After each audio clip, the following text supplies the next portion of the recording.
This is Smarter San Diego TV. Hey, what's up, Smarter San Diego fans? Derek Evans here, your host. Me and our studio dog, Echo, would like to invite you to watch the second episode of Smarter Surfer, Wave Tracker, coming up right now.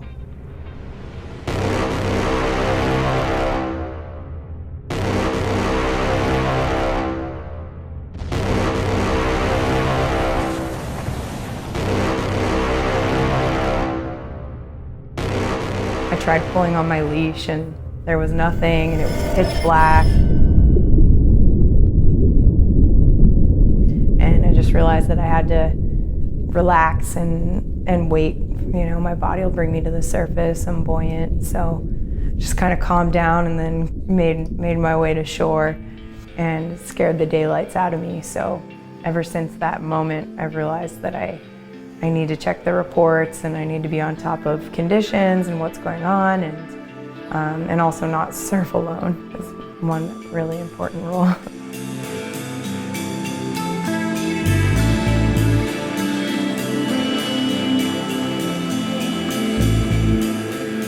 I rely on surfing for my mental escape day to day, and waves and wave observations are really important so I can know where to go, how to be safe about it, and maybe where to go to get the most efficient surf. So yeah, knowing the conditions has become part of my regular everyday routine. The Coastal Data Information Program, or CDIP, maintains over 60 buoys around the entire U.S. that capture information on waves and temperature, and these buoys also contribute to beach studies. In addition to buoys around the U.S., we have buoys in the Marshall Islands, Guam, and Puerto Rico. I was hired as the Public Relations Coordinator for CDIP. And basically, I make sure that the public is well informed on how to use the data and that government understands how important it is to our users. We have a range of users from the military to surfers to engineers and planners and so many more.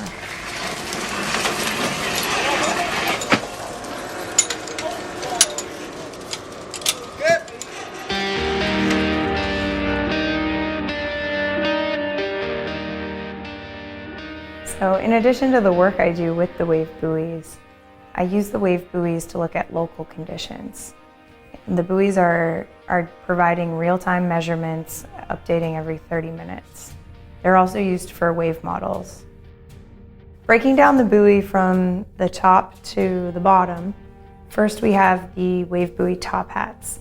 And these are the ways that we communicate with the buoy. On the top hat, we have solar panels. We have a high-frequency radio antenna so we can communicate on land, and we have a GPS component so we can track the location of the buoy, and we also have a way for it to go to the Iridium satellite network. Diving a little bit deeper into the buoy, we have 3 groups of batteries together that last about 18 months. Below the batteries, we have the error correction box, which is calculating the movement of the accelerometer. And the accelerometer is basically measuring all movement in every direction. And then under the accelerometer, we have the temperature gauge. Then moving further down into the ocean, we have 10 feet of chain and then a bungee. It allows the buoy to move freely through the water, and it allows us to get the most accurate measurement possible. Then after the bungee, we have polypropylene rope that is set up to be neutrally buoyant in the water column. Below that, we have the anchor on the bottom and an acoustic release that allows us to retrieve the mooring line, and the anchor is made of recycled chain.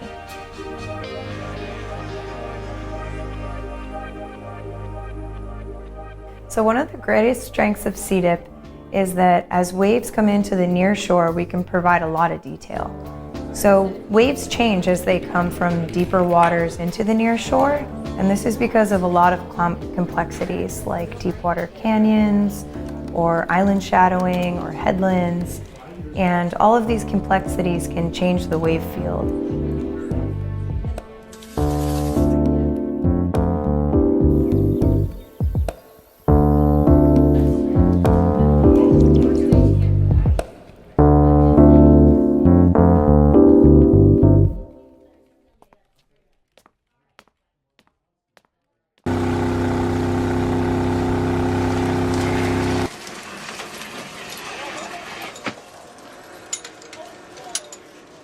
So we do a lot of work here at CDIP to make sure that our buoys are working properly. And we have people around the clock looking at all of these wave measurements to make sure that they're accurate and they're really good for our users. From time to time, I'll go out and I help clean the growth off of the buoys. We also have a lot of people here that are looking at other disturbances, whether someone's tying up to it or a buoy's maybe been hit or cut.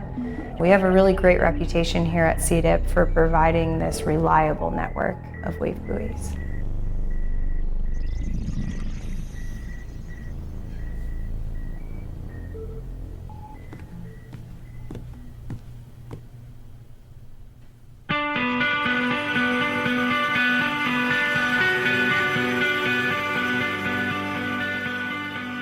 Forecasting waves has its own suite of complex variables and considerations.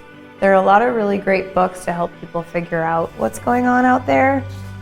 One of the books that I really like is Surfline's California Surf Guide Secrets to Finding the Best Waves by Sean Collins.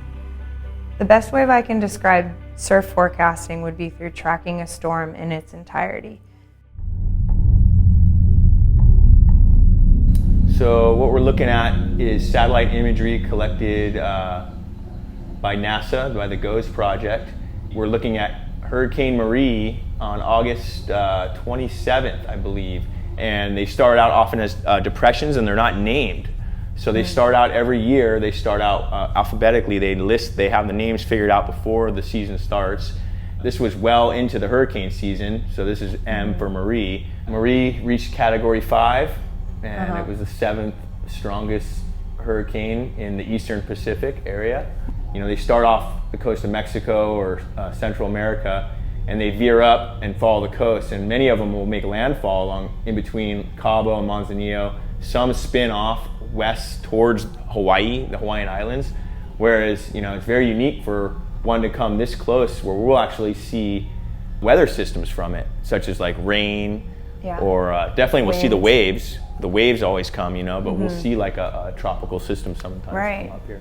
So when you see an observation from our buoys that's reading, for example, 4 feet, 16 seconds, 199 degrees, this can tell you that the significant wave height is 4 feet and the period is 16 seconds, which would be a long period because it's over 10 seconds. And 199 refers to the angle, and you can think of this like a compass. So on a compass, true north would be 0 and 360, and south would be 180. So 199 degrees is close to 180. So we know that this is a south swell. It's hitting the buoy at 4 feet, and the period is 16 seconds. The strength of the storm determines the frequency of the wave field that comes at us. So, and that's what's normally called as period. Clearly, the stronger the winds and the longer they blow, we get a longer, stronger period, which oftentimes causes more damage along the coast and for bigger waves. And 3 meter or 9 foot wave that's measured in the outer waters can actually culminate into a 20 or 30 foot wave if it's a very strong, long period. Period is often described as wavelength. And period refers to the time it takes to get from one peak of a wave to the next. For example, anything under 10 seconds we consider short period, and anything over 10 seconds we consider long period swell. And as a surfer, I'm looking for a long period swell.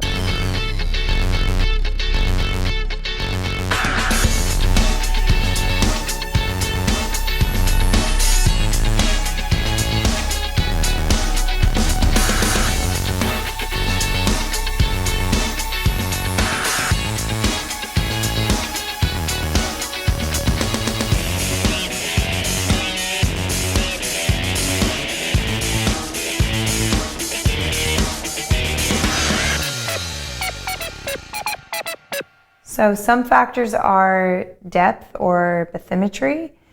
Like Blacks, for example, has a deep water canyon that funnels tons and tons of energy right to Blacks. Those waves hit the buoy, they're maybe 9 feet, 3 meters or so approximately. And then that's the outer water. And when it hits shallow water, they shoal and could see anywhere from 2 to 3 times that. So they were seeing waves 20 to 30 feet hitting the actual coast. So south-facing beaches were totally exposed and slammed. But wait, there's more. It really depends on where you're located to figuring out what the swell is doing. On a south swell, Scripps hardly receives any of that energy because it's blocked by the cove. And then other areas down in San Diego may not see that much energy. So stuff that's north-facing would be totally unfazed by this, you know? And so that's the one thing that's very unique about our coastline in Southern California is the wave field along the coast. That is how the wave heights vary from one location to the next because of a number of factors, because of our coastline bending. But I mean, the amount of variability is pronounced, especially in wintertime. And you know, we don't get to see we see it mostly in the wintertime because of Point Conception up at the north, and it shadows a lot of the waves in Southern California, it was reversed for Marie, where we got the full brunt of the storm hitting us, you know, and maybe some of the other places were shadowed. It was like the opposite effect. Yeah.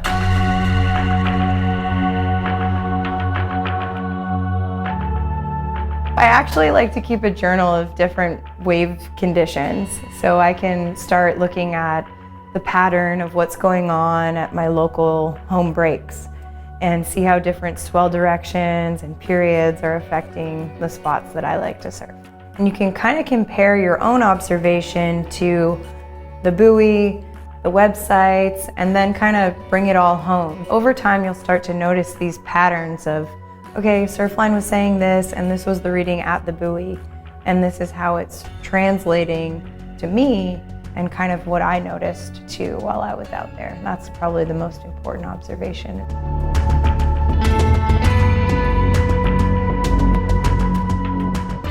So I've come a long way from paddling out in conditions that I didn't know were happening and getting in way too over my head.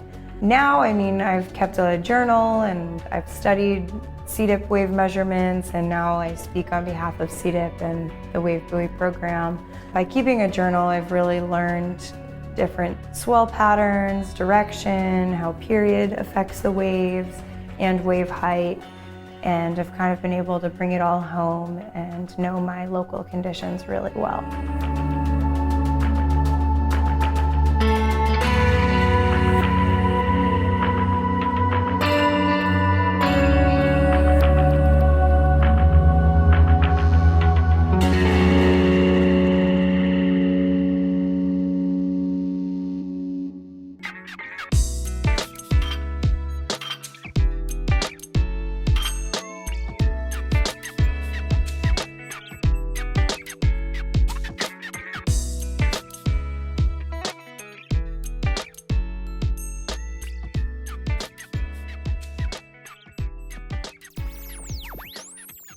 Our next guest has been here before, but this time he's here to talk about politics and the election campaign.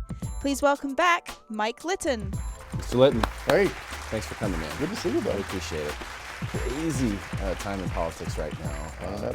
When you have a situation where the majority of the posts on Facebook are about how nobody likes any of the candidates, you know, usually these elections, unfortunately, are about the D and the R. Right? I mean, that's what people are looking for. Oh, he's got an R. I've heard people say I'm going to hold my nose and vote for Trump because I'm a Republican. Things like that are going on. I wonder, with your experience and all the stuff you've been through, and you know the stuff like the back of your hand, the history, all the politics, you've worked on campaigns for guys, what should people really be caring about right now? I mean, what's the most important thing for voters? Well, actually, it's up to them as to what the most important thing is to them. But here's the thing. We live in a free market capitalistic society, and there's two distinctive approaches that are being proposed here. One is the idea of Keynesian economics, which is basically grow government, overspend if you have to, do the things you have to do to get the economy going again. Well, we've tried that. And what we have now is a labor participation rate that's the lowest it's been since 1978. We have a home ownership rate that's the lowest it's been in 51 years. People need to care about what they care about, right? And what I'm hearing from people on the ground is they're concerned about the fact that their kids are graduating from college and they don't have that much opportunity to land a job. People are underemployed in this country. People that used to have one job that paid them a lot of money before the Great Recession, now they have 2 and 3 and they're still not making what they were making before. That's Keynesian economics. That's a labor participation rate that's too low, a homeownership rate that's too low, that type of thing. We had a 51-year low. 51-year low, 51-year low. And that hurts people. That hurts our economy. That hurts people. And what it tells you is you have to have confidence to buy a house. You have to have confidence in what's happening in the economy to go purchase a property. Plus, there's a whole huge, almost, and it's not an echo boom generation, but it's close to it, of people who lost their homes in the Great Recession. So you have people who have lost their homes in the Great Recession, and they're just now starting to get back into the where they can buy again credit-wise. So the difference between Keynesian economics and supply-side economics is supply-side economics believes that if you help business, if you give business, small business and large business confidence, if you give them confidence, they will grow. They'll hire, they'll reinvest, they'll grow the economy. Right now what you have, and what we know from history is 86% of all the jobs that are created coming out of every recession are created by small business. The problem you have right now is small businesses overregulated, they're overtaxed, they don't have confidence in the economy, they don't have confidence in the future, and so they're not reinvesting. They're holding their money. Some of them are shutting down their companies altogether. Because the thing that Keynesian economists don't understand, and the Keynesian economic engine doesn't understand, is that when you're self-employed, it's a choice. If you overtax me and you overregulate me as a self-employed person, I'm going to shut the company down. I'm just going to go do something else for a living. I get offered jobs every day, and I don't want to do that. I don't want to go out and shut my company down and go out and take a job. I'll do it if I have to. I'll do it if I get overtaxed or overregulated. Supply-side economics believes that if you give small business the incentive and give small business the confidence to go out and reinvest and build, they'll hire people. They'll reinvest. And when 86% of our jobs come from small business, you've got to take care of small business. The other thing you've got to do is you've got to take care of real estate. 74% of this nation's net worth, according to most of the economists on Wall Street, is real estate. So if you take care of your real estate, you take care of the economy.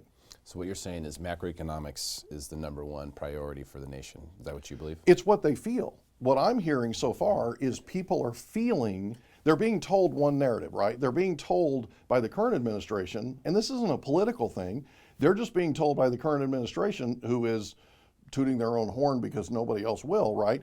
That we are at all-time lows in terms of employment, but our labor participation rate is at a lowest it's been since 1978. When you start looking at the actual fundamentals, people don't feel what the narrative's telling them. They feel like they're being sold a bill of goods. I feel that way. I mean, personally, I see $20 trillion in debt, and I don't think the average person can fathom $1 trillion and how much that is. We talk about 20 trillion. I'm personally a fan of Trump. I'm voting for Trump because of the economic reality that, I like the idea of a guy who has created jobs, who knows what that's like, who knows how to build a business and how to run a P&L, a balance sheet, for goodness sakes. I just feel like our country's balance sheet is out of control. So that's why I'm in the Trump camp. But I know a lot of the traditional Republican voters don't like Trump. And he probably, in the general election, what do you think? In the general election, does he have a chance? I think he's got a chance. My concern, here's the biggest thing that I think needs to happen with Trump. There were those 50 national security advisors that wrote that letter. I think he should celebrate that. I think he should celebrate the fact that the establishment doesn't want him in. I think he should celebrate the fact that Romney and a lot of these other people, Jeb Bush, the Bushes, that type of thing, that they don't want him in. The fact that he's an outsider, he's not just an outsider to the Democrats, he's an outsider to the entire establishment. And I'm going to be honest with you, he's the kind of establishment shakeup that we need, I think. I'm voting for him too. I don't like everything that he says, but I like what he does. And I like the way that he thinks. I don't believe in everything that he believes in, but I believe in more of what he believes in and espouses than the other side, than the other option. Okay, yeah, I can see that. That makes a lot of sense. A lot of things are happening.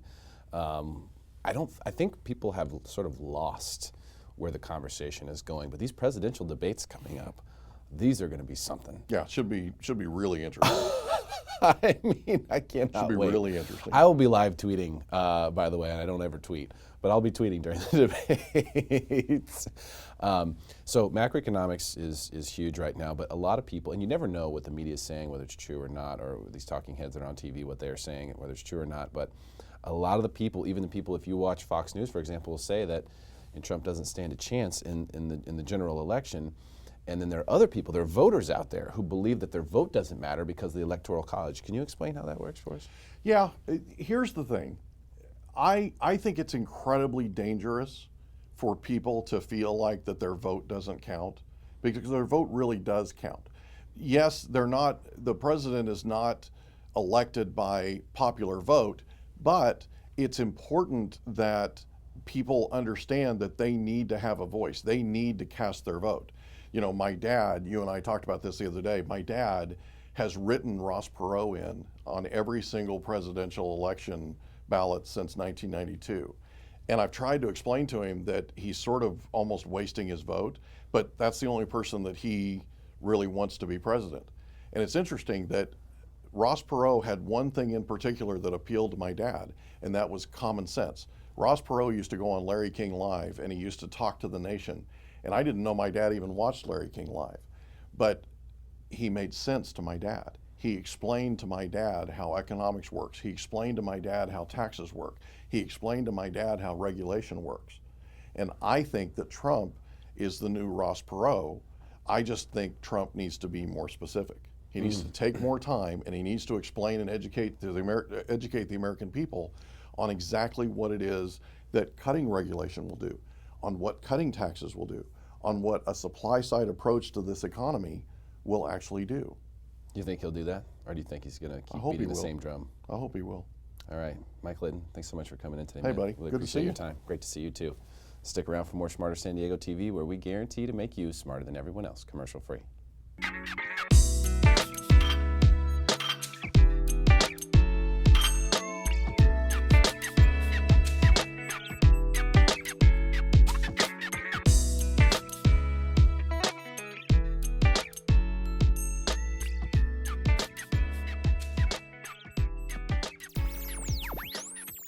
Our next guests are all joining us from Cornerstone Mortgage Group. Please welcome Vice President Sean Cahan and loan officers Greg Wynn and Christian Griffin.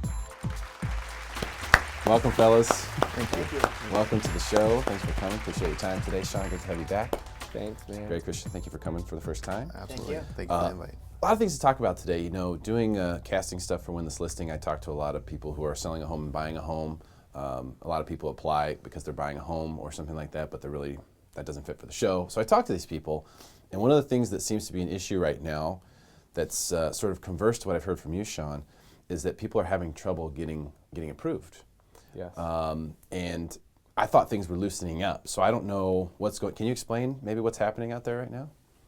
I think that the overall general guidelines of like Fannie Mae, Freddie Mac are somewhat loosening up. But what's happening is like all the banks are still holding to their overlays or their stricter guidelines. So even though it's still allowed, across like the board, the banks are saying, I just don't want to personally fund that loan. So what's happening is the loan officers are reading or trying to be competitive and saying, oh, we can do that because of these reasons, because it opened back up, but then it actually goes into underwriting and just doesn't happen. So what you're saying is, 2 thumbs down. So what you're saying is that basically Fannie Mae may be expanding their guidelines to this, but the banks are staying here. Correct. Because ultimately they're the ones that are taking the risk, right? Yes, they can package up the loan. Yes, they can sell it. But essentially, are there EPOs? Are there early payoffs? Are they, early default on payments? I mean, it still rings a bell. It's still really close to when actually, the catastrophic event happened where, I think that banks are still kind of in the coming out of the trenches. Okay. Right? So, all right. Makes sense? What do you guys think about that?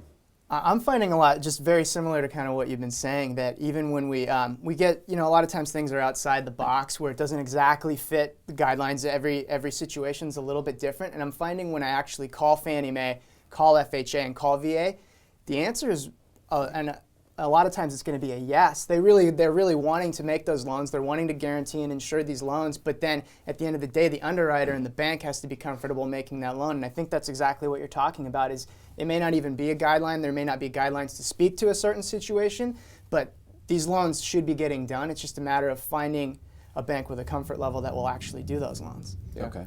Christian, what do you think? The overall trend I've kind of been seeing lately is some fallout from maybe the bigger banks with a little bit tighter overlays, like Sean was mentioning, which is fine because it's more business for me. I was going to say. So I'm not going to turn that down, but it's also kind of a wake-up call, I think. A lot of the realtors try and educate their borrowers, some of the hurdles they need to overcome with bigger banks, but sometimes the borrowers need to learn the hard way, and I'm happy to take that over when that time comes. Yeah. But it's just a lot of that seems to be falling my direction lately. Well, I think it makes sense. And we have right now home ownership as a percentage of the population is at a 51-year low in the country, which is remarkable, especially considering what we talked about with Fannie Mae and Freddie Mac, which are the government, the GSEs, right? The government-sponsored enterprises that are sort of taking directions from the government, and the government is saying, hey, we want people to own homes. This trend is going the wrong direction. We've got to get more people owning their own homes.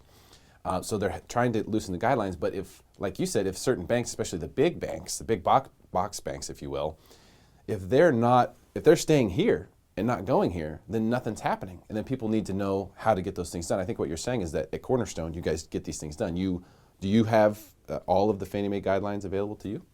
Absolutely. I mean, I go into the approach of helping with the underwriting in the fact that let's push them to the limits. Let's go on the outer limits of the box. Let's stay inside of the box and let's try to make those deals work. That not only gives us a little bit more credibility because we're still able to package them up, we're still able to sell them, so we're totally fine there, but it gives us a little bit more credibility when the agents go, hey, I'm not just going to give you, the hard deals, but I'm also going to give you my really good clientele. So our mix and our product mix is like really, really good right now at Cornerstone, which helps us on the profit side, which brings us better interest rates, which brings us more and more flexibility in underwriting. So we kind of look at the whole package and go that direction. Okay. So it's a win-win situation for us to actually be on the outer sides of the box on those special deals. Okay, that's great. Well, it's good to know that they can get done because I think a lot of people are seeing those things or they're hearing that guidelines have gotten loose or they see something on CNBC. But then how does that apply to me as a buyer? Because buyers will get pretty discouraged if they get turned down. Absolutely. I think you were saying a big chunk of your pipeline is turn downs right now. Right now, I was just kind of going through my pipeline. I have 25% out of all the escrows open right now that are actually from turn downs that got denied from somewhere else that I'm in escrow right now and kind of like a save me deal. The hard thing that we're dealing with is like the big box banks are really trying to go after the market because they're actually just going to be retaining all of their mortgages. So like they're offering, disgusting interest rates, like high balance, 5% down with a 720 FICO score, 3.5%. I can't compete with that. But what I can compete with is their DTI restrictions, their trade line restrictions, their reserve restrictions. Yeah, they can offer this really awesome interest rate. And ours are really competitive. I would say that we're 3.625, 3.75, but to an individual that all they know is interest rate, they want to go that direction. And then 2 weeks later they come back and they're like, not you're right, because I don't ever try to be like right or wrong, but I try to bring up certain things that, hey, I know that they're unable to fund this loan for these reasons. This is something to be careful with. And then 2.5, 3 weeks later, they come knocking back at the door. Yeah, I always try and tell the borrowers too, and say how good is a rate if the loan doesn't close. I mean, if you don't get the house, that low rate means nothing. So I can offer you 1% if you can't close it. Right. What good is that? So it's all about presenting the value to these borrowers. Obviously, coming from my lips, it's a little like the fox in the chicken coop. But so I make sure that my realtors are trying to educate them as well Also, do some, Googling. It doesn't hurt. Google the bank that you're looking at. See what the other clients are saying. I have a very good testimonial of all my clients. I make sure that they put the words out on how they were treated, what their experience was, close times, rates, customer service. A lot of that adds up to a fantastic experience. If you have a great rate and it's a ridiculous experience, you might never want to buy a house again. Yeah, well, that's what I'm seeing. People getting very discouraged Yeah. because of the fact that the process is arduous, the paperwork is intense, and going through all of that once to be told no. I can understand why someone who doesn't understand these guidelines would say, I can't do that again. Yeah. I can't go through that again. So does it make sense? I mean, is there a solution? I mean, does it make sense to run, 2 applications simultaneously? Does that hurt you? Does that help you? What's the deal with that? I'm a firm believer I do not run 2 applications. If the borrower does, let me know, and I hope that they're open with me about, running 2 applications, or if I see it on their credit report. I kindly just ask, hey, thank you very much for your time. Let us know, if we can help you. But I will not run 2 applications, not only for the benefit of myself and my team, but also for the benefit of the other loan officer. Do they know? Are they aware that we're competing? And it's like, you're already in escrow. Make that decision before you get into escrow, not while you're in escrow trying to say who can, get us to the finish line the fastest. Yeah, and I think that's what I meant was, up front. Like, should you, Yeah. since you're getting all the paperwork together, should you go with, maybe try, if you're with a big box bank and you're concerned, you're watching the segment and you're going, wait a minute, we have our application in with right now. Should we run it simultaneously with someone else? But not obviously through the escrow process. But the pre-approval section, absolutely. Yeah. Like I always say, go out and shop, Go out and go meet with other people. Find the actual person that best fits your comfort level, who makes you feel the most comfortable, because that's the person you want to work with, not so much, getting down, this borrower or this bank is $100 more. In the large scheme of things, like $100, $200, an eighth of an interest rate is not that big of a deal. What was a big deal is your experience, how well it closes, how smooth it is, what documentation. Like Christian was saying, if you have a 3.5% but a terrible experience, you might never even want to buy again, or you might want to never refinance again. You're going to lose why you're excited, right? And so I always try to bring back the excitement. Like, your excitement should be on the house, not worrying about if you're going to get a loan and close on time, because that's not fun. Well, another huge key too, and I'm glad you mentioned that, is obviously you've got the selling side too. If you're a selling agent and the person wanting to buy the house is pre-approved with some big box bank that doesn't perform, and you've got a terrible history with them, and you've got another borrower, there could be a potential that seller is going to choose the lender that has got a good reputation that can close within certain periods of time. So there's weight in that as well. Very true. No Very question. true. Yeah. Smart selling agents all day long are looking at that. Greg, did you have something you want to add to that? Well, I think just kind of on the heels of what Sean was saying, as far as the customer service and all of that kind of stuff, we do so much of the customer service on the front end, which is really, that's why a lot of times we don't want to double that, because we know the amount of effort that we're going to put into it. And a lot of these takeover deals that I'm starting to see are where people have gotten the process started with another bank, and maybe even if they just want to refinance, they get 25, 30 days into it and they're like, I don't even know if the appraisal got ordered. And so they'll call me to give them a second look, and I'm like, well, you file several corporations, you own a handful of other real estate, and it looks like they probably just never got to you. And so I think a lot of these big banks, because they're going after so many refinances, they're hitting capacity that if you are a sophisticated borrower, they don't really have time for you, but they don't want to tell you that because they don't want to turn it away. But at the same time, they need somebody that's going to jump on it that day and kind of get going on it and see, can we do this, can we not, what's your rate and all that. And they're not even getting those conversations until 3-4 weeks in the process, and they give up. And so we're seeing some of that where I'm just taking over deals where the loan officers are non-responsive. Wow. Yeah. Well, it doesn't surprise me, because you're right. If they're looking and targeting for that perfect borrower and you don't fit in that box, you could easily go to the bottom of the pile. We saw that in the short sale market and the RIO market as well. Fellas, thank you so much for coming today. Really appreciate your time.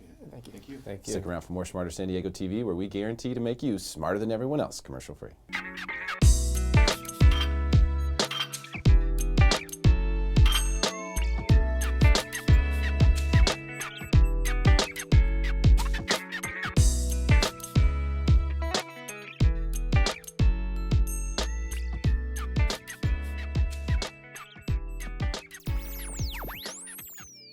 Our next guest is our Chula Vista community correspondent. Please welcome back breakdancing realtor Anthony Manzon.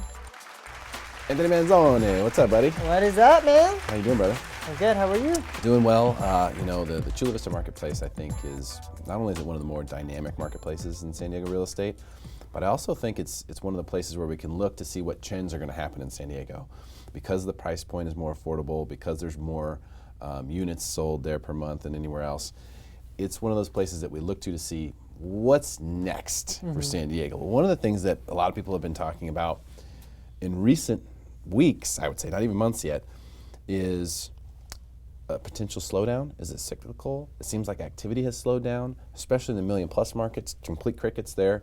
600 to 800, I've been calling no man's land. So sometimes it's hit or miss. Under 600, though, has been traditionally very busy and very active. But I want to know what you think about, whether or not we're seeing a slowdown. Is it real, or we just think it's happening, and what you expect from here? Yeah.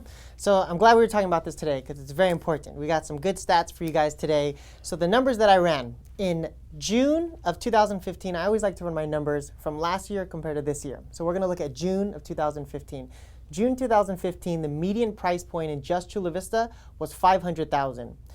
The month after, July 2015, the median price point was $506,000. So the median price point in July 2015 was $506,000. So it went up $6,000 the month after. This year, 2016, the median price point in Chula Vista has actually dropped to $495,000 in June. Following in July 2016, the median price point in Chula Vista has stayed steady at $495,000. So year over year, if you look at have prices gone up year over year, in just June and July, 2 months in a row, prices have actually gone down in the median price point. You think that has to do with people just buying lower priced properties, or do you think that is a reflection of what's actually taking place in the market? Home prices have gone up since then, so it kind of can go both ways. It's a median price point is an interesting statistic because you never know. Prices have gone up, but why has the median price actually gone down? I would say that in this summer alone, we're seeing a little bit of a slowdown. Buyers are having more power in today's market. They're able to actually negotiate prices under asking price. The sellers don't have all the control like they used to have and what they've become used to in the past 4 years. It's been a good run. Oh, yeah. Well, and then the question is also always, is it cyclical? Is it just because, hey, we're getting towards the end of the summer, and towards the end of the summer, people are starting to make plans for school, and they're not, totally focused necessarily on some of the big picture, financial things like buying a house or selling a house. I know in Chula Vista you have year-round schools, right? There's a very short break, which is a really hot time. Do you think that it has anything to do with this, just the time of the year? Could that be what it is, or is this more of a macro trend? It could be the time of the year, maybe not. What I know is that in July of 2015, 168 homes officially closed escrow and sold in July. This year, only 116 homes sold in July. Wow, that's a lot less. A lot less, yeah. A lot less, less homes sold, median price point went down. It could be because of the time of the year. Maybe not. It's one of those things where the numbers are there and they just can't be ignored. Maybe we have just sort of hit the threshold for the affordability index, where you get to the point where, okay, well, there's less transactions happening and they're happening at lower price points. That shows you like the people who are left that are buyers, maybe that's where they're at. So I would love to know kind of what you expect to see from here, and who can take advantage of this. Like, based on this information, what do I do if I'm a seller or a buyer to make sure that I either take advantage or don't get taken advantage of? Great question. So, from a buyer's standpoint, what we know is interest rates are low. Interest rates are at an all-time low, and when interest rates are low, prices are a little bit higher, but you pay more towards the house rather than the interest rate. If you're looking to purchase a property, investment-wise long-term, now makes a lot of sense because the interest rate is so low. But if you're looking to buy a house and then flip it in 2 years and maybe move up, maybe now is not the best time for that. It really depends on your motivation to buy, right now.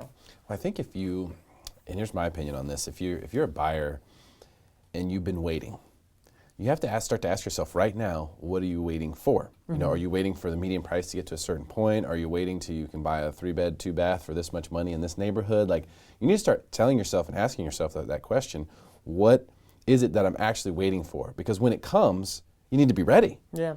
And I've been guilty of this myself before in down markets where I've said, oh, well, I'm waiting for it, but I didn't know what I was waiting for. Yeah. And then before you know it, you're back going the other direction. So if you're a buyer and you've been waiting, you have to ask yourself, what am I waiting for? And then be looking for that. I think there's going to be some great buying opportunities. If we see a slowdown this fourth quarter at all, I think it's going to be just an awesome buying opportunity for some of those people who've been on the sidelines, didn't want to get in bidding wars, didn't want to overpay for properties. Those people can go out, and as you said, you're starting to see the pendulum swing a little to the buyer. That could help those people get into a house that they really like. Oh yeah, I mean, we're working with buyers right now, and typically, you know, you always have that conversation with the buyer. You know, it is very common that you're going to be in a bidding war. So just be ready. You know, we'll run the comps. We'll see what the home's value at. And sometimes you're going to be having to pay above what the seller's asking for. But at this point, you know, when we do those calls to the agents, negotiate the prices, we ask, are there any other offers on the property? They're like, nope, please give us an offer. Like, the agents are almost kind of desperate. Like, just put in an offer and we'll negotiate this. You know, so it's a great opportunity for buyers right now. Okay, that's really good to know because there's a lot of people who've been looking to buy that are still on the sidelines. What do you do though if you're a seller and you're hearing this right now, or if you're a potential seller, you've been wanting to sell and you just couldn't do it in the summer, you had too much going on, vacations, whatnot, and now you're starting to think, okay, well maybe we want to sell early the year, next year, or maybe we want to try to sell before the holidays. I mean, how do you process information that you're telling me right now that the pendulum's swinging over to the buyer if I'm a seller? You know, if you're a seller, honestly, from what this numbers show, like now really is the best time to sell. Because, you know, when interest rates go up, prices start to go down. And, you know, historically, after every presidential election, interest rates go down. That's just, I mean, they go up. That's just what they do.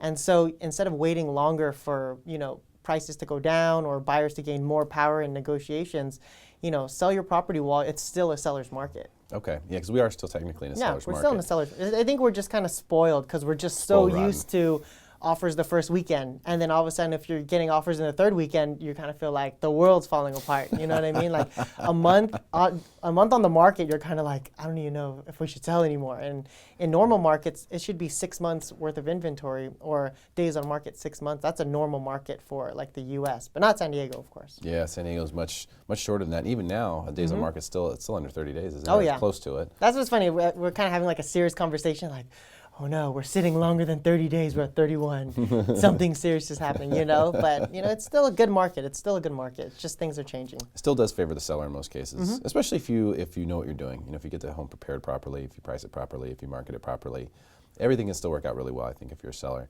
But I think sellers will start to wonder if they missed it. But here's the thing.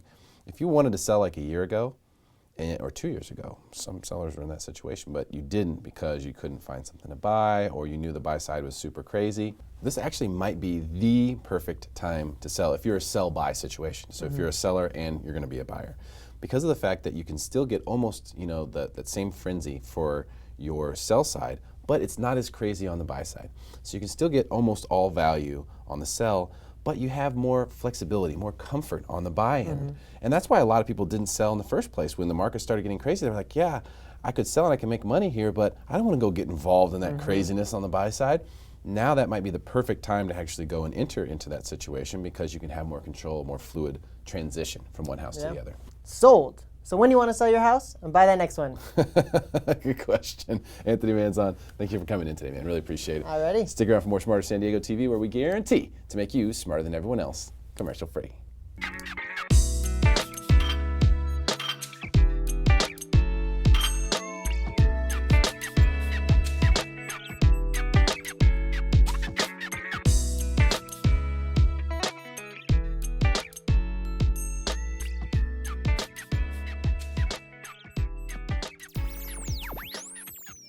Joining us once again is the founder of militarymutual.org. Please welcome our next guest, Derek Barksdale. There he is. Hey. Mr. Barksdale. How you doing, dude? I'm doing outstanding. And you? All right, great to have you here. Good. Good to be here. Big stuff. Always. Big things happening. New reality show on the horizon. On the horizon. Changing Stations, amazing name, by the way. Thank you. And this is about helping people who are in San Diego who are receiving PCS orders Yes. to move. basically. That's where the military tells them, hey, guess what?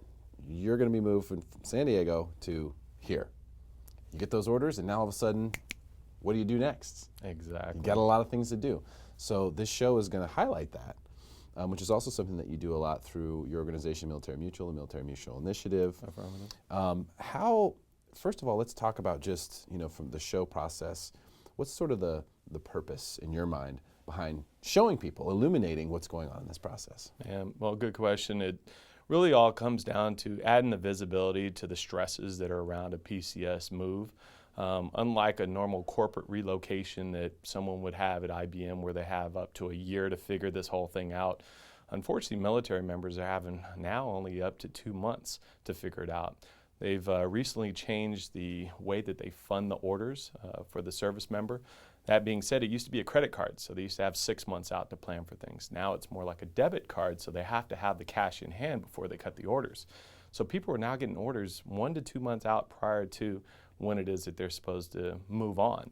That being said, a lot of people unfortunately are waiting until they get hard cut orders in their hands before they make these decisions on where to move forward.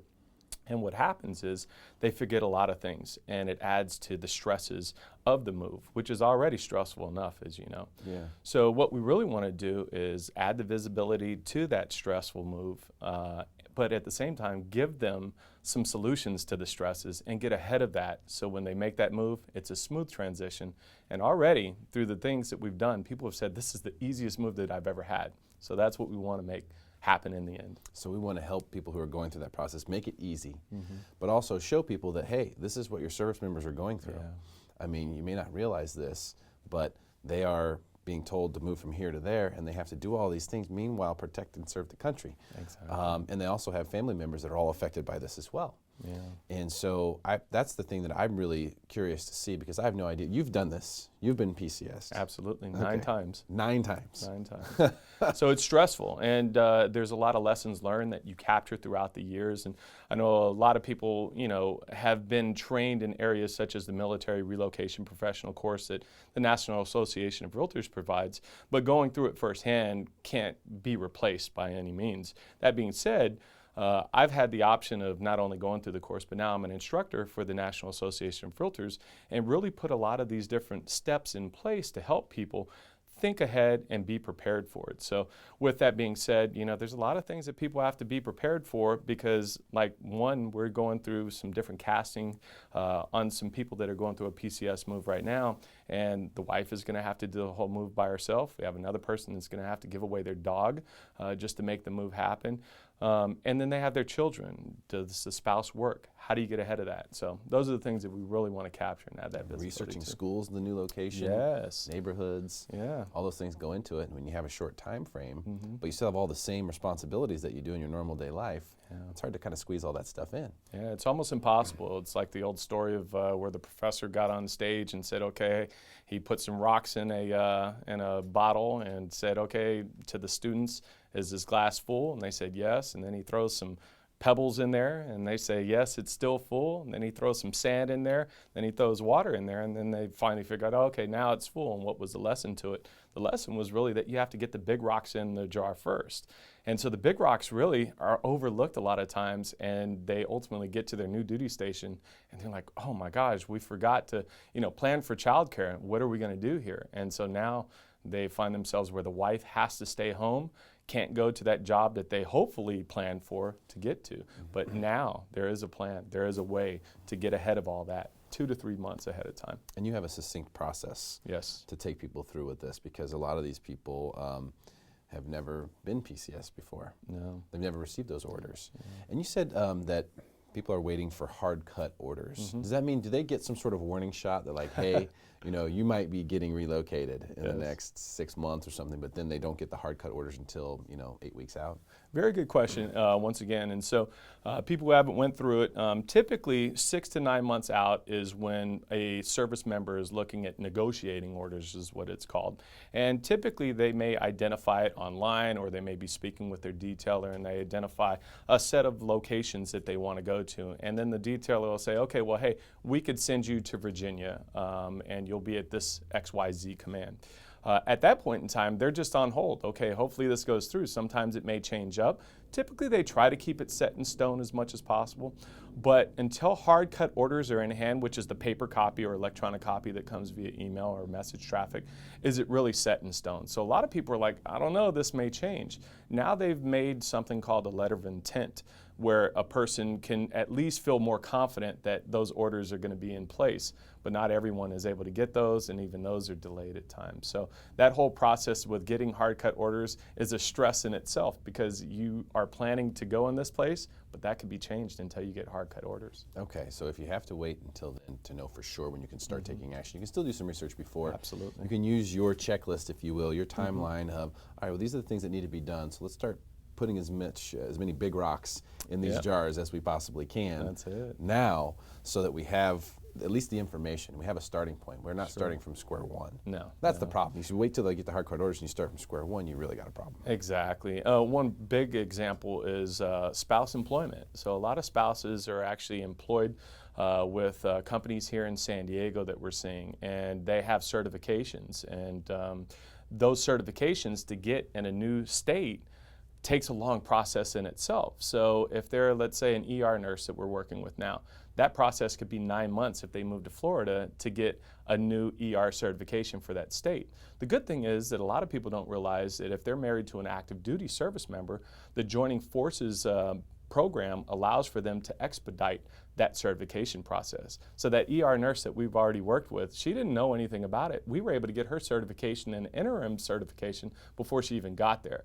Whereas before, that may have been a delay of 9 months where she gets there, figures it out, and she's off of work for 9 months. So if you don't have those things in place, the big rocks can really have a ripple effect, not only on the spouse that was anticipating being employed.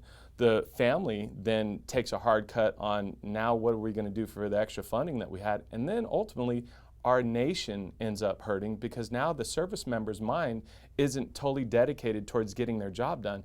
It's also in place of, how am I going to take care of my family?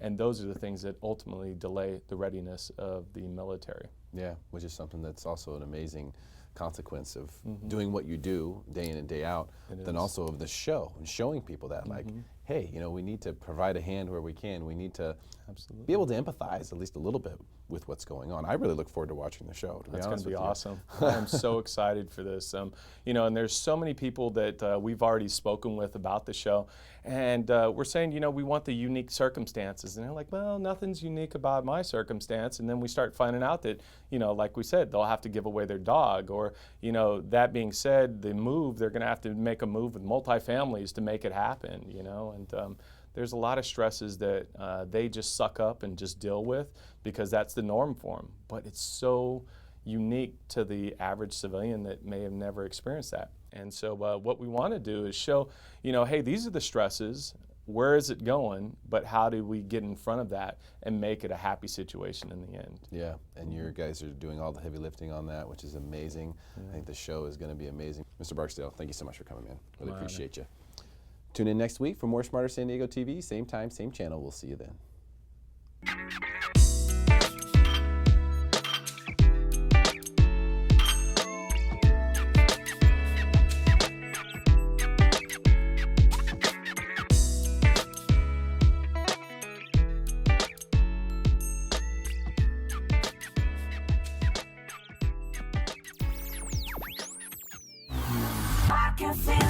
Welcome to Win This Listing, where 3 real estate agents compete for the chance to win a listing in the very hot San Diego real estate market.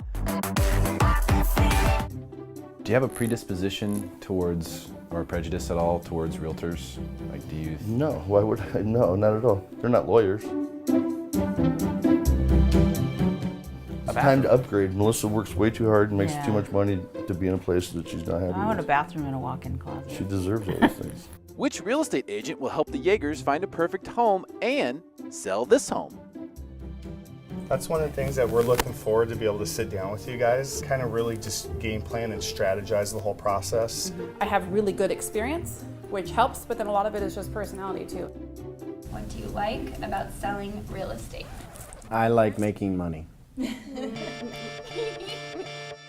It could get ugly, You like everything she had to I say? like everything she had to say. So why not her? What's the but? It could get awkward.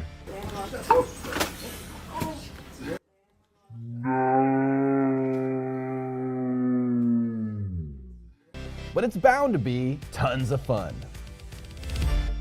Because someone's going to make a lot of money on Win This Listing.